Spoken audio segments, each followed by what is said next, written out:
Hello everyone. तो आज हम शुरू कर रहे हैं एक्सरसाइज 3.5 का सॉल्यूशन का पार्ट नंबर 2। पार्ट नंबर 1 में क्वेश्चन नंबर 1 हमने कर दिया था और उसके जस्ट बाद क्वेश्चन नंबर 1 करने के बाद आज जब मैं वीडियो रिकॉर्ड कर रहा हूँ तो आज जो है वो एक सिलेबस का रिड्यूस्ड पार्ट आया है, रिड्यूस्ड पार्ट जिसमें एक्सरसाइज 3.5 जो है, एक्सरसाइज 3.5 वो रिड्यूस्ड है। एक्सरसाइज 3.5 क्या है, रिड्यूस्ड हो गया, मतलब वो क्रॉस मल्टीप्लिकेशन मेथड नहीं आएगा, मतलब ये नहीं आएगा, ठीक है। लेकिन उसके बावजूद हमारे पास जितने भी इसमें क्वेश्चन नंबर 4 में जाके देखो, वर्ड प्रॉब्लम्स वाले जो क्वेश्चंस हैं वो काफ़ी अच्छा क्वेश्चन है, बहुत ही अच्छा क्वेश्चन है, ठीक है। उससे रिलेटेड क्वेश्चन हमने और भी किए हैं और हम इस क्वेश्चन को भी करेंगे, ठीक है।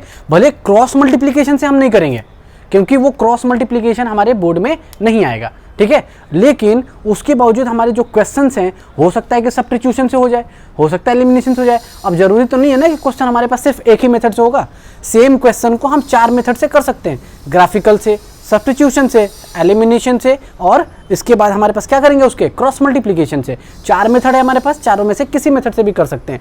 तो क्वेश्चन तो हमारा चेंज नहीं होगा लेकिन हो सकता है मेथड को चेंज कर देना।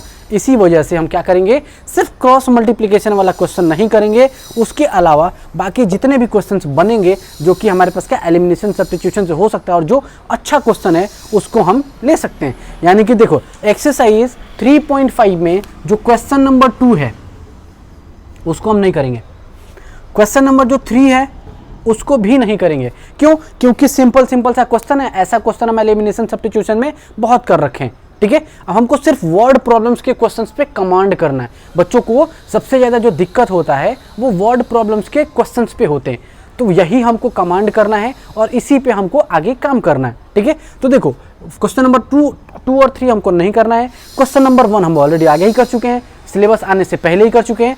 तो नेक्स्ट वीडियो में हम ना एक बार सिलेबस को डिस्कस कर देंगे कि कौन कौन सा सिलेबस रिड्यूस हुआ है, कौन कौन सा नया सिलेबस आ रहा है, या फिर कौन सा हमारे पास सिलेबस में जो है कि पार्ट्स को हमको पढ़ना है, किसको नहीं पढ़ना है। और कुछ पार्ट्स ऐसे हैं पूरे सिलेबस में जो रिड्यूस्ड हो चुके हैं लेकिन फिर भी हम पढ़ेंगे। क्यों? क्योंकि हमारे पास जो 11-12 का जो बेसिस है वो उसी लेवल से हमारा डिसाइड होगा कि हमको आगे कितना आता है। जो हम आगे की बात करें, जो फ्यूचर की बात करें, तो फ्यूचर प्लानिंग के लिए हमें कुछ ना कुछ तो नॉलेज चाहिए। तो हम कुछ एक्सरसाइज ऐसे हैं जिसको हमें पढ़ना है, जैसे कि अभी हम पढ़ेंगे एक्सरसाइज 3.5 का क्वेश्चन नंबर 4 जिसमें 5 पार्ट है और सेम एक क्वेश्चन को, एक ही तरह के क्वेश्चन को करेंगे, ठीक है। मतलब देखो जैसे कि तरीका, कॉन्सेप्ट क्या हो, सिर्फ कॉन्सेप्ट चेंज करके क्वेश्चन को करेंगे, बाकी क्वेश्चन हमारा हर तरह से एक ही जैसा होगा, ठीक है। चलो आगे बढ़े। अब क्वेश्चन नंबर 4 का फर्स्ट पार्ट पढ़ो। फर्स्ट पार्ट हमसे क्या कह रहा है कि a part of monthly hostel charge is fixed and the remaining depends on your number of days on taken food in the mess. देखो अब कह रहा है कि कहीं हॉस्टल में गया है कोई रहने, मान लो कि कोई भी, यदि एक कोई है जो कि कहीं हॉस्टल में गया है उसको रहने के लिए, ठीक है। अब ये कह क्या रहा है कि यहाँ जो हॉस्टल में रहने का जो चार्जेस है वो कह रहा है कि क्या है, फिक्स्ड है। लेकिन अब आगे क्या है, उसके आगे कंडीशन क्या दे रखा है कि जो पर डे का जो फूड है उसके पर डे के हिसाब से चार्ज लगेगा, ठीक है। ये हमारे पास क्वेश्चन कह रहा है। अब इसी के हिसाब से पहला कह रहा है कि फिक्स्ड वाले चार्ज को हम कुछ लेट करेंगे, पर डे के चार्ज को कुछ लेट करेंगे, उसी हिसाब से number of days, number of charges और नंबर ऑफ फिक्स्ड रुपीज में उसको क्या करेंगे, रिलेशन बनाएंगे और रिलेशन बना के इसको सॉल्व कर देंगे, दैट्स इट, बस, ठीक है। चलो आगे बढ़े, चलो इसको करते हैं अभी इसको। तो देखो क्वेश्चन नंबर 4 का फर्स्ट पार्ट, क्वेश्चन नंबर 4 का फर्स्ट पार्ट। अब क्वेश्चन नंबर 4 का फर्स्ट पार्ट दे रहा, देखो कह क्या रहा है। देखो सिंपल सा है क्वेश्चन में, तो हमको फिक्स चार्जेस लेट करना पड़ेगा, उसके बाद हमको क्या करना पड़ेगा, पर डे का फूडिंग चार्ज लेट करना पड़ेगा। तो हम क्या करेंगे, यहाँ पे हमारे पास क्या निकालेंगे, तो यहाँ पे let the fixed charge for the hostel is equal to x rupees, ठीक है। हमने क्या किया कि फिक्स चार्जेस किसी हॉस्टल के लिए x रुपीज़ है, हमने लेट कर लिया, ठीक है। अब उसके बाद हम क्या करेंगे, पर डे का फूडिंग कॉस्ट, तो हम क्या लिखेंगे उसके, and the cost of food per day, तो हम क्या लिखेंगे यहाँ पे इसके लिए, and the cost of food per day is equal to कितना रुपीज़ का है, y रुपीज़। ठीक है, अब देखो, अब उससे हम कैसे कह रहा है कंडीशन नंबर 1। अब कंडीशन नंबर 1 हमसे क्या कह रहा है कि when students are taken food for 20 days C has to pay 1000 rupees. अब देखो कह रहा है कि हमारे पास कि कोई भी लड़की है जो कि 20 डेज़ के लिए वहाँ रही है, ठीक है, 20 डेज़ के लिए रही है और उसको पे कितना करना पड़ रहा है हमारे पास, उसको पे करना पड़ रहा है 1000 रुपीज़। अब देखो कुछ ना कुछ तो फिक्स चार्जेज होगा। अब 20 डेज रही है तो एक दिन का y रुपीज़ है, तो 20 डेज के लिए क्या हो जाएगा, 20y होगा। तो हमारे पास ऐसा कंडीशन बनेगा। तो हम क्या लिखेंगे अब यहाँ पे, अब यहाँ पे हम सॉल्यूशन पे चलेंगे। तो सॉल्यूशन के लिए हमारा क्या हो जाएगा, according to condition, according to condition. देखो तो अकॉर्डिंग टू कंडीशन पे कह रहा है कि फर्स्ट में कुछ ना कुछ तो चार्जेस फिक्स्ड हैं, वो तो लेगा ही लेगा। उसके साथ साथ हमारे पास कह रहा है कि वो 20 डेज रही है और एक दिन का खर्च कितना है, y रुपीज़ का है। तो हमारे पास कितना हो जाएगा, और टोटल पेमेंट उसको कितना करना पड़ रहा है, 1000 रुपीज़। Equation number 1। ठीक है, अब उसके बाद क्वेश्चन देखो, दूसरा कंडीशन पढ़ो और कह रहा है कि यहाँ पे charges were as student B. अब स्टूडेंट एक था तो जो उसको इतना करना पड़ रहा था। अब स्टूडेंट बी है जो कह रहा है कि वो कितने दिन रह रहा है, 26 डेज रह रहा है और 1180 लग रहा है। ठीक है, तो देखो हमारे पास क्या रहा है कि ये है 26 डेज रह रहा है, एक दिन का y रुपीज़ है और उसको पेमेंट कर रहा है 1180 रुपये, मतलब 1180 रुपीज़।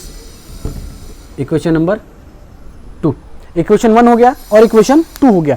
अब इसको हमें क्रॉस मल्टीप्लिकेशन से सॉल्व नहीं करना है क्योंकि हमको क्रॉस मल्टीप्लिकेशन यहाँ आ ही नहीं रहा है। तो जब क्रॉस मल्टीप्लिकेशन आ ही नहीं रहा है तो हम उसे सॉल्व क्यों करें, जाहिर सी बात है कि सॉल्व क्यों करें। तो हमको इसे जिससे मन करे उससे कर सकते हैं, जो भी कंडीशन चाहे उस कंडीशन को लगा सकते हैं और इसको सॉल्व कर सकते हैं। अब हमको देखो जो तुम्हारे लिए इजी है वो लगा दो। तो देखो यहाँ पे सब्स्टिट्यूशन जो है वो थोड़ा टफ पड़ेगा, टफ नहीं मतलब कैलकुलेशन लंबा पड़ जाएगा, लेकिन एलिमिनेशन में देखो एलिमिनेशन इजी पड़ जाएगा। तो हम क्या करेंगे, हम करेंगे यहाँ पे अब इसके बाद क्या कर देंगे, एलिमिनेट कर देंगे। तो एलिमिनेट मतलब हम क्या करेंगे, सब्सट्रैक्ट इक्वेशन 2 फ्रॉम इक्वेशन 1।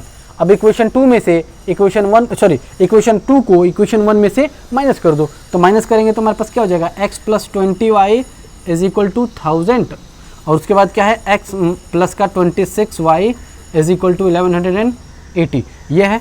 अब देखो माइनस करते हैं तो हमारा साइन चेंज हो जाता है, ये हो जाएगा। देखो तो ये प्लस से माइनस कट गया, तो हमारे पास बचा माइनस का 2y माइनस का 6y is equal to minus का 180। ठीक है, तो यहाँ से हमारे पास y की वैल्यू कितनी निकल जाएगी, y इज इक्वल टू कितना हो जाएगा, माइनस का 180 और डिवाइडेड बाई माइनस का 6, माइनस से माइनस कटा 6 3 जा 80 मतलब 30 रुपीज़। अब देखो हमारे पास क्या निकल गया, फिक्स चार्जेस की वैल्यू निकल गई। क्या निकल गया, फिक्स चार्जेस जो हैं उसकी वैल्यू निकल गई। तो फिक्स चार्जेस के लिए हम क्या लिखेंगे यहाँ पे, यहाँ देख लेते हैं। तो क्या हो जाएगा हमारे पास, तो फिक्स चार्जेस की बोल रहे हैं यहाँ पे, वेरिएबल मतलब पर डे का फूडिंग का कॉस्ट है वो कितना है, 30 रुपीज़ है और वो हमारे पास क्या कर लिया, निकल गया। तो हम क्या करेंगे, y की वैल्यू क्या करेंगे, पुट कर देंगे। तो put y in equation number 1। अब इक्वेशन 1 में y की वैल्यू पुट कर दो तो हमारे पास क्या हो जाएगा, x प्लस का 20y इज इक्वल टू 1000।